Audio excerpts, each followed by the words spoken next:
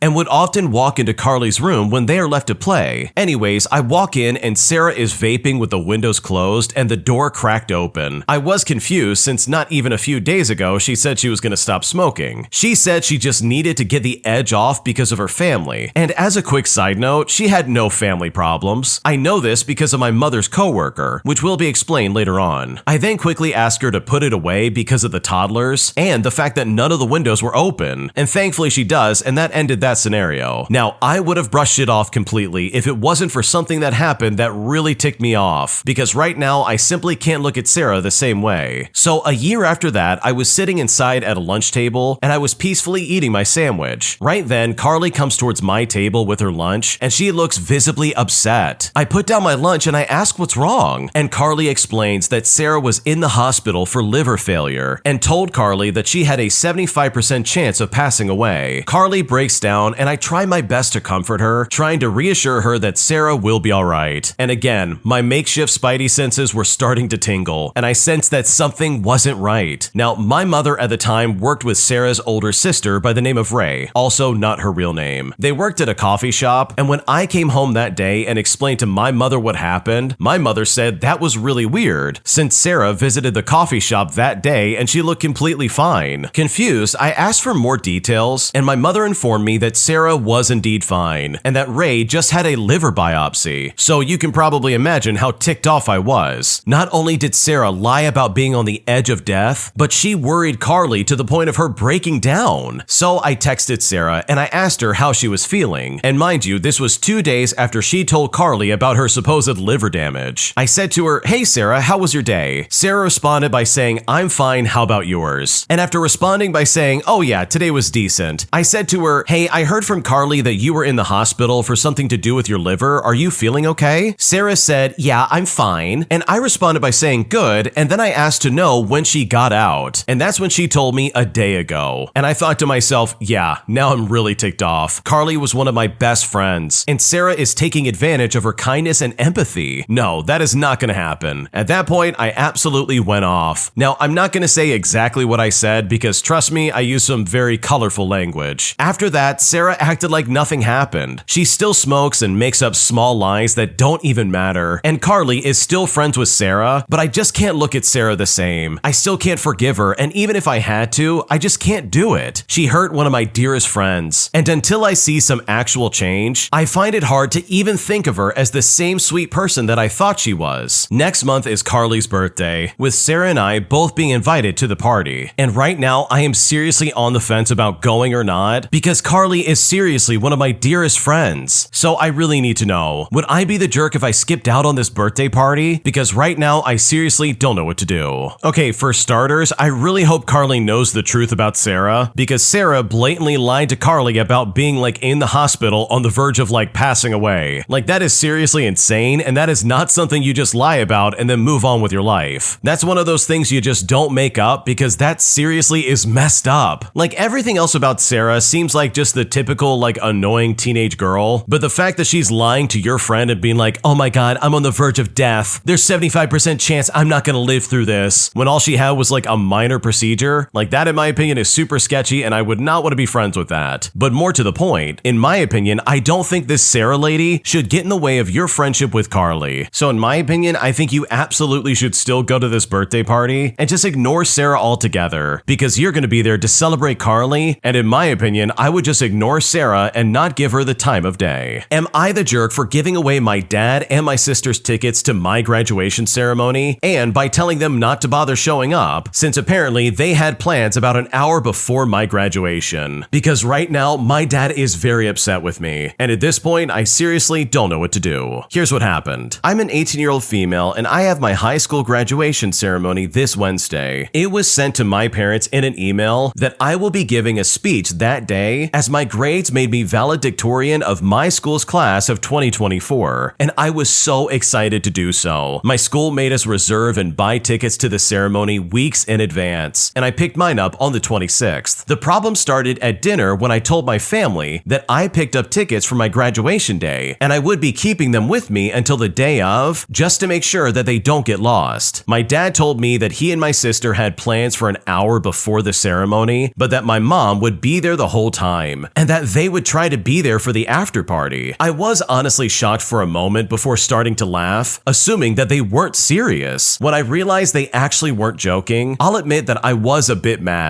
I'm usually a very shy and non-confrontational person, even around my family, but I started yelling at my dad and my sister, asking if they were seriously ditching my graduation ceremony. I told them that the after party was useless to attend, and that all the pictures of the graduates with their families would be taken at least 2 hours before the ceremony. They said it's fine, and we can take our own pictures the day after my graduation, but I just got up and I left dinner. Over the weekend, I saw a few people on my class group chat complain that they didn't get enough tickets, so I offered up the 2 tickets I had and met up with my girlfriend from my class to give them to her, and even though I told her not to, she actually paid me the original price for them. When the topic of graduation was brought up by my dad today during lunch, I told him that I gave the other 2 tickets away and only my mom will be attending, so they shouldn't even bother with the after party. Well, he got mad and asked why I would do that, to which I replied that I don't see the point in wasting money on tickets if they're literally not going to use them. My dad then blew up on me, saying I'm acting like a spoiled brat, and it's not like I'll die if he and my sister are a bit late to my graduation. I spoke to a few people about it, namely my friends and my grandma. My friends said good riddance, and if they consider their plans more important, then honestly they can have fun. But my grandma said that while she understands my side of things, I shouldn't have given away the tickets just to spite my dad, because maybe he would have changed his mind and gone on time. So I'm honestly looking for a non-biased opinion, because right now I seriously don't know what to do. Okay, first things first, I think your dad and your sister are 100% the jerks in this story, and I don't think you've done anything wrong. Instead of congratulating you and being happy that you're at the top of your class, they decided to say, oh, we're gonna be late to your ceremony. You know that thing you've been working for your entire life? Yeah, we're not gonna be there on time. We might make the after party though, see you then. Like, that is insane to me, and there is no good excuse for the way they're acting. Like, if they really cared in the way that your mother very clearly cares, then they would be there on time for your graduation. They would cancel the plans they have for your graduation, and they would make the time for you. But as it is right now, it doesn't seem like they're doing that at all. It doesn't seem like they care about you or your accomplishments in the slightest. And seriously, the fact that you're the top of your class and that you get to give a speech at your graduation ceremony, like, that is a big deal. That is literally a once-in-a-lifetime moment, and I would not want anyone to miss that, especially people that I care about. So you know what? I think you made it crystal clear that if they're gonna make their decision, that you have every right to make yours. So, in my opinion, I don't think you're the jerk. It sounded like they were not gonna show up, and even if they did decide to change their minds later, they should have been supportive in the moment when you told them, because their behavior at the time was completely atrocious, and any of the consequences they are now facing because of those actions is entirely their own fault. Am I the jerk for refusing to give my stepdad the role that he wants in my wedding? Because right now he is incredibly upset, as he feels I'm humiliating him in front of the entire family. Here's what happened. I'm a 27-year-old female, and I'll be getting married in the next 18 months or so. Originally, I had planned to have my stepdad and my paternal grandpa share the father of the bride duties because my dad has been dead since I was 6 years old. And my stepdad has been there for me almost as long, but my grandpa is hugely supportive and has played the role as most important man in my life after my dad. Now, my stepdad did not want to share the role, and he wanted the walk down the aisle and the father-daughter dance to just be us. He told me he was not okay with my grandpa doing either alone or both with him. He told me when it comes down to it, he was the real dad in my life since I was 7 years old. And while he might not be biologically my dad, he has been married to my mom and taking care of me for 20 years. And he's also the father of all of my siblings. And his place in my life should be honored and not be shared with a grandparent just because I lost my dad. So So I told him that I would just have my grandfather then. Now, that was not the end of the conversation, and it came back up during my mom's birthday dinner. He mentioned it in front of his family, also known as his parents and siblings, as well as my mom and my mom's family. He told me he wanted to be the father of the bride. He wanted to walk me down the aisle. He wanted a father and daughter dance, and he wanted a toast. I mean, he literally wanted everything that comes traditionally with this. But because he brought it up in front of them, and because I was slightly annoyed by him bringing it up again without clarifying that he was okay with sharing the role, I told him no again. I also told him that I had already asked my grandfather. And mind you, this is in front of both families, and it started a huge debate over this. Once I realized I was hated for saying no, not only by his family, but also some of my mom's family, including my mom, all of which disliking the idea that I couldn't let him do it, I decided that I was gonna leave. My stepdad told me that I had humiliated him, and I made the dinner all about me. I said that he brought it up first, and he told me kindness and decency would suggest that I not turn him down in front of everybody. I also got a very angry message from one of his siblings, and another from the same sibling on behalf of his parents. They told me I had no business treating him that way, and when I didn't reply to this person either time, my stepdad told me that I was going out of my way to behave inappropriately and that it really hurt him. Now, the importance of my paternal family in my life has always been an issue for my stepdad and his family, but this is especially prevalent with the importance of my grandfather. For many years, my stepdad has been very jealous, and his family has commented that I shouldn't need my grandpa because I have my stepdad. His family have expressed their dislike for me several times because I have the relationship with grandpa that they feel I should have with their son. My stepdad expected an apology, and when he didn't get one, he told me off yet again, stating that he didn't like my behavior at the dinner. So honestly, am I the jerk in this scenario? Because right now, I seriously don't know what to do. Okay, first and foremost, this is your wedding, so you seriously get to call the shots from top to bottom. But also, if your stepdad really didn't want to be humiliated at dinner, then maybe he shouldn't have brought this up in front of everybody. What he was trying to do was try to force you into saying yes. He had everybody there gathered together for your mom's birthday dinner, and he thought, oh yeah, now's my time to really get back at this kid. He wanted to put you on the spot and try to force you into saying yes. Like, that is completely toxic in my opinion, and that is not okay. So it's so ironic in my opinion that he's like, oh my god, you humiliated me. But like, in reality, dude, you humiliated yourself. Up until this point, I was kind of on the stepdad side, where I'm like, yeah, it kind of makes sense. He's been in your life for so long. He's played a big role in like your upbringing and all this stuff. But then he pulls this stunt, and then with the further information about him not liking your grandfather, like, it kind of makes sense why you're trying to share the responsibilities with your grandfather. Like, this guy just doesn't like your family at all. So no, I don't think you're the jerk at all, and I think if your stepdad didn't want to be embarrassed, then maybe he shouldn't have tried to put you on the spot in the way that he did. An entitled jerk thinks that he doesn't need required documentation so that he can get his car back after we towed it out of a fire lane. And I'm honestly so sick of entitled jerks like this guy. Here's what happened. So I drive a tow truck for a living, and on the weekends, the drivers have to release cars when people come to pick them up from the yards due to the yard offices being closed. This entitled jerk's car was towed for being parked in a fire lane, and apparently he had been going back and forth with a person on the phone for about 2 hours, complaining about how his car was illegally towed, and during those conversations, they made it very clear that he needs to prove his ownership of the vehicle in order to pick it up. That would include either a current registration that is not expired or the title to the vehicle. When I got to the yard and started the process of releasing his car, I asked him if he was the owner of the vehicle. He said, yes, here's my proof. Then he handed me a receipt of 4 tires from Costco with his license plate number on it. I asked him if the registration was in the truck like most normal people, and he said that it should be, and I warned him that if it's not, I cannot legally release the vehicle. So I went to go look, and guess what? There was absolutely no registration to be found. But I was nice enough to grab his wallet for him so that he could take care of any business he needed in order to get his proper documentation. When I went back out to the parking lot, I explained to him that I legally cannot release the car because he can't prove that he owns it, but he just said, my keys should be proof enough. Well, guess what, jerk? That's not enough proof. He then went on to say that I was just trying to keep his car longer to make money off of it. But like, the thing is, I don't make more money off of a car depending on how long it's been in the yard. He then went on to accuse the person who towed the car of stealing stuff out of his wallet. He told me to call the cops, and I said, well, you're free to do that, but that just means when the officer gets out here, he would have to look up his registration and basically vouch for the guy that it is his car and sign my tablet stating that it's okay to release the car to him. And trust me, in most cases, the officer does not want to put their names on it. He then claimed that it would take 40 days to get a registration in mail, but that's not true. In the state we live in, you can do all of that stuff online, and I can even take the document off his phone as proof. We could have done it right then and there, but he said he didn't know how to do it. Now, normally I would help the person do that, but he gave me an attitude from the moment I drove up to him, and I was really starting to give it back. I told him there are third-party motor vehicle services that work on the weekends, so he demanded that I tell him where he could find one. I simply told him to Google it, and he just responded by shouting, "Google? Are you kidding me?" And at that point, I was so fed up with his attitude and his entitlement. He then tells me that it's not his fault that we don't have the proper documentation to release the car, even though he's the one who failed to bring any kind of documentation. And I seriously cannot stand entitled jerks who act like this. Yeah, this guy's being super obnoxious. Like, first of all, you parked in a fire lane, buddy. How did you not think you were gonna get towed out of the way? You cannot park there. That is very illegal. So for him to be like, I was towed for no reason. It's like, no, you were definitely towed for a good reason. Also, how does this guy not have his registration in his car itself? Like, that is completely irresponsible. That's the only place anyone in their right mind would put it. Unless your car's like super expensive and you don't want that information in there. But even then, like, at least keep a copy of it on your phone. So yeah, the original poster is 100% right because this entitled jerk was completely out of line. And in my opinion, I don't blame you for denying him any kind of service. My entitled parents demand my kid's social security number as they claim they want to start up a bank account in his name. But after my parents use my name for their own financial gain, as well as the multiple times they've declared bankruptcy over the years, I'm concerned they would only use my son's social security number to try and ruin his life in the way they tried to ruin mine. Because right now they are very angry that I won't hand it over. And at this point, I seriously don't know what to do. Here's what happened. So my dad thinks that I should just give him my kid's social security number as if it's somehow just no big deal. He wants to start a bank account for my little guy. It sounds harmless, but my parents suck at taking care of their finances. They've been bankrupt at least once and bailed out every few years by my grandparents while they were still living. When I moved out at 20 years old, I found out they had overdue utility bills in my name, so I could not open up any accounts for my first apartment until I paid it off for them. They took money from me while I was a minor while I was working at my first job. They also emptied $1,500 from my savings account and never paid it back to this day. So no, I don't trust them at all. My parents have been hounding my husband and I for weeks, if not months, and we have been politely dodging it. And because of that, my parents started getting really upset. So I politely told my parents that my baby already has a savings account and they can contribute to it if they like. And boy, did they flip out when I told them that. They still demanded my baby's social security number and then starts calling us names. And at this point, I just flat out say no. I tell them they didn't need his social security number to open a savings account in which the baby is a beneficiary, but they countered that they do need that. They then proceeded to tell me that my baby won't receive any money from them until they get it. But the thing is, I don't care. I'm also pretty sure they don't have any money anyways, besides the inheritance money after my grandmother passed away, that they are literally just smoking through. My dad even had his grandfather change his will less than 6 months before his death, and right when he was showing signs of dementia. My grandpa, right before he died, asked me what my dad had him sign and showed me the new will asking me to translate it. And basically, it was leaving the grandkids out of the will and making my dad the sole proprietor, the executor, and giving him power of attorney. Everything was completely changed. Now, with no point in contesting it, my husband and I want to cut ties and move very far away. I mean, we could care less about what, $15,000 in total? And it's just another negative way they can use money and positions of power. I even called one of the top 5 nationwide banks in the United States, and they say you don't need a social security number. But either way, it is not happening. They tried to corner my husband behind my back, but he wouldn't budge either. So my anger towards them just continues to rise. They make snide comments at every holiday so far, and my baby's birthday is coming up soon too, but I don't care. I mean, my idiot brother dolled out his kid's social security number, all without any consent from his wife or even thinking about it. So now it makes my parents say that I don't trust them, but of course I don't. Because in my opinion, someone with good intentions wouldn't get this angry, because I blatantly don't trust my parents in the slightest. Yeah, it really seems like your parents are trying to find new victims of some kind of fraudulent situation, which is exactly what you found yourself in when you were a minor. Like, that is honestly awful, and there is no good excuse for that. Like, if they're willing to put your name under under the account for utilities even though you're a minor, then who's to say they wouldn't do that to their grandkids? Like, they've done it once, why wouldn't they do it again? That is so dishonest and just really creepy. There's no reason for that behavior, and there's no reason for them to have your kid's social security number, because based on their history, they're only gonna ruin your kid's life, and that is absolutely not okay. If you like Am I the Jerk, you're probably going to love Am I the Genius. Check it out, link down below in the description. Also, go to amithejerk.com/submit if you would like to submit your own stories. My entitled coworker claims that I'm the reason she buys coffee every single day, and that she's wasting all this money simply because I won't share the creamer I bought for myself. But it's all so nonsensical, as our work literally offers free coffee and creamer downstairs. And I'm still honestly speechless by my coworker's incredible laziness. Here's what happened. First of all, let me just say that I am honored that I have this much power in my coworker's life. I had no idea, and apparently I'm using this power for evil instead of good. For some context, my coworker is extremely behind on bills because her college-age daughter uses her credit card, and she racked up thousands of dollars in debt. In food-related charges in one semester, she had over $5,000 on the credit card. Now, my coworker still gave her the card the next semester because she couldn't have the daughter walk in the dining hall and have food that she didn't like, even though the food was already paid for, mind you. And the kid also didn't want to cook in the kitchen, even though she paid for a weekly grocery delivery from the grocery store. But you know, I'm not a parent, so maybe I just don't understand. Anyways, my coworker is looking to save money. I grab a coffee daily from the lunchroom. Basically, it's hot water that I add my own stuff, which is like coffee and some creamer. And I guess herein lies the problem. My coworker keeps forgetting to buy the coffee that she needs. Now, for the record, I'm not sharing my expensive coffee with her. That is honestly where I draw the line. And when I say forget, I mean that she runs to the grocery store almost daily because they need a very specific cereal that day, especially when they're running out of that in their house, instead of just eating something else that they have in the house. And again, let me emphasize, I'm not a mother, so maybe this is normal. But if I tried that with my mother, I would not have had any cereal to eat. So instead of Amazoning like a normal human being, she just needs to grab some Dunkin' Donuts every single morning. Now, here comes the part where apparently I'm costing her money. We have free coffee downstairs and free cream. But again, it's downstairs. This coworker walks by it every single morning, and when she does remember to bring coffee, she forgets to grab the cream, and then she messages me saying she's too tired and doesn't know what she's gonna do. But here's the thing, I have cream at my desk. My cream is not the same as the one downstairs. Do you see where this is going? I buy my cream in flavors in the single serve variety, and I do this in large quantities because I'm horrible at remembering what I bought, so I just stock up to save me some time. So theoretically, I might have some extra. But as you can guess, the guilt-tripping text messages came daily for weeks, but never outright asking me that she wants some. I would always say, hey, just grab some downstairs. She told me that because she doesn't have cream, she now just stops at Dunkin' Donuts every morning. So, to review, because I won't share my $50 worth of cream, she's now telling me that she goes to Dunkin' Donuts every morning, which apparently she can't afford. And honestly, with all things considered, I can definitely see exactly where the daughter gets it from. Wow, your coworker is not only incredibly stupid, but also incredibly lazy. If she wanted to have the cream with the coffee, she would go downstairs, get it, and then bring it back to her desk. But I guess that's like too hard for her or something like that. Like seriously, what's going on here? Like this is not your fault or your problem in the slightest, and this definitely sounds like she's just being lazy and trying to guilt trip you into giving up your cream. And I'm so glad you didn't cave into these weird demands. Like I guarantee you the second you give that up even once, she's gonna ask for that every single time at work. I guarantee you that's just gonna be the tip of the iceberg, and then suddenly she's gonna be taking it from you without even asking. This is her way of like testing the limits, if you will. So good for you for sticking to it and saying no, because if given the chance based on what you've described, I'm convinced that your lazy coworker would take all of your creamer and use it all for herself. A group of entitled customers refuse to leave when I tell them that we're closing, as they beg and plead to stay just a little bit longer for their stupid games. And I'm honestly so annoyed having to deal with customers that act like this. Here's what happened. For reference, this happened last night. I work security at a bar, and I mainly check IDs and make sure the place doesn't get too rowdy, which thankfully doesn't really happen. Last night, a group of mostly British people came in at around 11 or 11:30, and they stayed until we closed at about 2 o'clock. We have a ping pong table, and the group spent most of their time playing on it. The night continued as normal. I closed the back areas of the bar at 1 and announced last call 30 minutes later. 2 o'clock in the morning rolls around, and the first issue comes up. I turn off the music in the middle of a song, which the group expressed disappointment in, even though it was a Nickelback song. I say to them, hey guys, it's 2 o'clock. We are officially closed. It's time to head to the exit. One of the men from the group said, can we have some photos in the photo booth first? So I look at them and I say, okay, fine. I let them take their photos and I do a couple of other jobs during this time. Our photo booth is slow, so it takes them a couple of minutes to take all the photos. As this is going on, the two guys are still playing ping pong. I finished the brief task that I was doing, and I see that the group was finished taking their photos, and the ping pong guys are still playing. At this point, it's about 2:05 in the morning. I say to them, okay guys, we're officially closed. One of the guys said, okay, but just 2 more points. But I said to them, no, 1 more point. I let them do a game point, reminding them that this is the last point of the night, with the guy asking for more time, eventually getting the point. I look at them again and I say, all right, we are closed. It's time to head out. But then they ask for 2 more minutes. I look at them and I say, I already gave you 5 minutes. But they come back at me and say, oh, come on, just 2 more minutes. So I said, well, I already gave you a game point. But that's when they started whining. They said, come on, man, just 2 more minutes. I said to them, I already gave you 5 minutes. We are closed. He continues to plead his case, but I continue to deny him. The group he's with are keeping out of it, but they're basically all ready to go. The guy says to me, how will you be able to sleep tonight knowing you kept a game from finishing? I looked at him and said, I'm gonna sleep like a baby. He then looked at me and said, yeah, you look like a baby. Now, at this point, I'm pretty much done with this guy. I act like I didn't hear him, and I just simply take the paddles and the ball away. And eventually, the group leaves. Someone from the main group says, I'm sorry about that. He's from a different country. I say to them, it's all right. It's just time to go. Please, have a good night. Now, I do legitimately wish them a good night before locking the door, but it is sometimes incredibly annoying dealing with customers who act like this. I relate to this story so much because seriously, there is nothing more annoying than having customers sit around right when you are literally trying to close the store up. But I can say that if you ever give customers an inch, they will absolutely take a mile. Like they got you twice, once for the photo booth and once for the ping pong table. And honestly, that's like 2 more times than I would ever allow anybody to stick around. So hopefully next time you can just give them the boot, because in my opinion, when someone says it's closing time, that means it's your turn to get up and leave. This next story came from the Am I the Jerk subreddit. Check the links in the description if you would like to submit your own story. Am I the jerk for not inviting my friend's ex-girlfriend to my party, all because they had a really messy breakup? Because right now, my friend is incredibly angry with me, and at this point, I seriously don't know what to do. Here's what happened. Okay, to start things out, I recently organized a small gathering at my place, and I intentionally did not invite my friend's ex-girlfriend. They broke up on bad terms, and I didn't want to create any awkwardness or discomfort for my friend. However, when my friend found out, they accused me of being unfair and excluding their ex for no reason. Now, here's some additional context. This messy breakup happened about 6 months ago. There were allegations of cheating and dishonesty from both sides, which resulted in a lot of hurt feelings and resentment. Since the breakup, my friend has been trying to heal and move on from the experience. They've been avoiding any conflict or interaction with their ex to help facilitate this process. When I decided to throw a party, I carefully curated the guest list to include people who get along well and have some kind of positive energy. So, because of that, I deliberately left out my friend's ex because I didn't want to disrupt the harmony of the event. I thought it would be insensitive to invite someone who would potentially cause emotional distress to my friend, especially considering the recent breakup. However, my friend didn't see it that way. They accused me of taking sides and punishing their ex unfairly. They argue that their ex is also part of our friend group and should have been included in the invitation. They accused me of prioritizing their feelings over those of their ex, and they felt betrayed by my decision. To make matters worse, unbeknownst to me, another friend decided to invite my friend's ex without consulting me. When the ex showed up at the party, tensions immediately rose. My friend became visibly upset and confronted me about why I didn't inform them about the change in the guest list. The atmosphere became tense and the party quickly lost its lively vibe. But things took a dramatic turn when, in the heat of an argument between my friend and their ex, the ex-girlfriend threatened to call the police on the party for allegedly having a noise violation. The situation escalated quickly, and I found myself torn between trying to diffuse the tension and feeling like my intentions to create a comfortable environment for my friend had just completely backfired. So now I'm left wondering if I made the right decision by excluding my friend's ex from the party. Was I too biased in favor of my friend? Should I have considered inviting their ex despite the messy history? Or was I justified in trying to prioritize my friend's comfort by excluding their ex? I really need to know if I'm the jerk in this situation, especially how things spiraled out of control when the ex unexpectedly showed up and caused all this chaos. What should I do? You are definitely definitely not the jerk. And in my opinion, I don't think you should have invited any of them. Your friend, your ex, literally all of them suck. How can your friend possibly be heartbroken over his ex trying to cheat on him, but then turn around and be like, oh my God, why didn't you invite her? You're only prioritizing my feelings. And then on top of all of that garbage, get upset with you when they finally do show up. So like, which one is it? Are you comfortable with them being there or are you not? Because the friend you're talking about is literally playing both sides of the fence. They're both upset that you didn't invite them while also being upset that they showed up. Like seriously, what does this guy want? Like I wonder if there were any signs before this party that kind of showed that, hey, maybe they shouldn't show up to this party in the first place. Because their behavior is literally insane. I get that they just broke up and clearly it's very messy. But for them to act like that at your party, that in my opinion is completely inappropriate. So no, of course not. You are definitely not the jerk. You were literally just trying to help out your friend and try to like perfectly curate this party so that anyone who shows up is going to be a positive and good influence. And the fact that all of this went off the rails literally is not your fault, but rather it falls on your friend and his ex-girlfriend. Am I the jerk for getting upset with my boyfriend after he gave a lady a ride home while my kid was in the car? Because right now I feel really guilty, and at this point I seriously don't know what to do. Here's what happened. So yesterday after church, we stopped at a gas station less than 1 minute away from where we live. It's me, my boyfriend who is driving, and my 14-month-old in a car. I was on my phone when suddenly my boyfriend was opening the backseat door to let a lady who was maybe in her 60s inside the car with her grocery bags. Apparently she was asking people for a ride home and he accepted. On the way there, they were chatting and he even pointed out where we live, which really concerned me. She lived quite far away from the gas station and I was surprised that she said she walked there, though it wasn't more than 5 minutes away. I was really upset that my boyfriend let a stranger into our backseat with our daughter. The lady was very nice, but these days you have no idea if people are carrying a weapon on them. I told him that I wish he could have at least let her sit up front just so she wasn't near our toddler, or dropped us off at home first and then went back to get her. That would have taken what, like 3 minutes for him to do? Well, I brought this all up to my boyfriend and he got really mad at me for not being more Christ-like and called me an awful person who lives in fear. I'm honestly quite the opposite and usually quite trusting of people, but just not when it comes to my daughter. She's too young to talk or understand anything. Also, I was so mad at him for what felt like weaponizing religion against me for my concern. I'm feeling really guilty now because it's not like I don't think that it was sweet that he wanted to give her a ride home, but I just had a mom instinct to protect my daughter. So honestly, am I the jerk in this situation? What should I do? No, you are definitely not the jerk. Your concerns are completely valid. You have a kid in the car and you're letting a strange person into the car with the kid in the back seat? Like seriously, what's going on here? This is not the time to be charitable around someone that you do not know. I mean, he didn't even talk to you first and be like, oh, can we give that lady a ride? As if you're not in the car with him as well. So in that regards, I think you're completely right. That lady could have gone nuts and pulled out a weapon of some kind. She could have been a threat waiting to happen. Like in today's day and age, there's no way I'm gonna take that chance, especially with a kid in the car. Now, if it was just the two of you and you were both like on your way home and you gave this lady a ride to wherever she needed to go, then sure, there might be a case to say, oh yeah, let's just give her a ride real quick. But to do that without talking with you first about that, especially with a kid in the car, in my opinion, is incredibly inappropriate. I personally think that's pretty obvious, but maybe I'm wrong. Let me know in the comment section. Now, when it comes to him weaponizing his religion, in my opinion, that is incredibly hypocritical. He literally is just trying to guilt trip you and make you feel bad for not agreeing to something that you never were informed about. Like the way he's acting right now by weaponizing religion, I'm pretty sure goes against what his religion teaches. So I think it's hilarious how he's like, oh, you need to be more Christ-like. But you could easily spin that around and be like, yeah, guess what? So do you. So no, I don't think you're in the wrong at all. I think your boyfriend is completely out of line for the way he acted. And if anything, I think he is completely delusional for letting that lady in the car. Because not only do you not know who this lady is, but also things could have gone really bad really fast, and there's not much any of you could have done to try and stop it. An entitled customer complains about my service towards her, despite the fact that I wasn't even the person that served her at our bar. And I'm honestly just so sick of dealing with people like this, as I literally did nothing wrong for this entitled jerk. Here's what happened. So I worked this morning and we had a huge pop. Unfortunately, one of the bartenders hates stocking the bar when he closes, so when I work after him, I find myself having to stock for both his shift and mine to play catch up. Anyways, today wasn't different, but because of the rush, I couldn't stock as much as I'd like to, so I wouldn't have to stock 2 shifts worth of alcohol after my shift for the next person. When the rush was over, However, I had only one lady at my bar. I brought her a water and I asked her if she wanted anything to drink. She said no, and she asked about a salad. I answered her and said I'll give her a few minutes to look over the menu and that she can let me know if she has any questions. She said okay, so I ran downstairs to get a case of ginger beer. I was gone maybe 3 minutes max. I mean, everything in the basement is scattered around. When I come back, she's moved to a table, so I now have an empty bar. So I think to myself, whatever. I put all the stuff away, I cut up some fruit, and since she moved to a table, a server would take over her order since she didn't get anything from me. So then she comes up to the bar to pay, which is weird because servers do payments at the table, but I figured she might be in a rush, so I ran her card for the server. We had a pleasant interaction, and because her server is missing in action, I asked if there was anything else I could do for her, and after she said no, she just left. 2 minutes later, the host answers the phone asking for a manager. I was the shift lead, so I ended up having to take the call. The person on the phone says, "I need a manager." And I said, "Well, I am the manager on duty as our general manager isn't here." She says to me, "Is this that idiot behind the bar?" I said to her,